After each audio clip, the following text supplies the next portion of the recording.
Bible என்பது மதத்தை பற்றியதல்ல, Bible ராஜ்யத்தை பற்றியதாக இருக்கிறது. பைபிள் நமக்கு மதத்தை எஸ்டாப்ளிஷ் பண்றதல்ல, தேவனுடைய ராஜ்யத்தை எஸ்டாப்ளிஷ் பண்ணுகிறதா இருக்கிறது. பைபிள் நமக்கு சம்பிரதாயங்களையும் ஆச்சாரங்களையும் சடங்குகளையும் போதிப்பது இல்லை.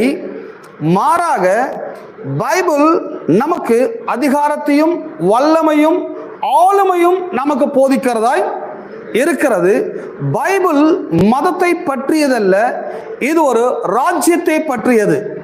நான் சொன்னது எல்லாமே அகெயின்ஸ்டா இருக்கும். மற்ற பிறர் இந்த கிறிஸ்டியானிட்டி எப்படி ஆக்கிட்டாங்கன்னு சொன்னா, இது ஒரு மதமாக ஆக்கி வச்சிருக்கிறார்கள். இந்த மதங்களுக்குன்னு சில சடங்குகளையும் சம்பிரதாயம் உள்ள கொண்டு வந்திருக்கிறாங்க. ஸோ கிறிஸ்தவர்கள் இன்னைக்கு கிறிஸ்துவுக்குள்ள இருந்தாலும் அவங்க ராஜ்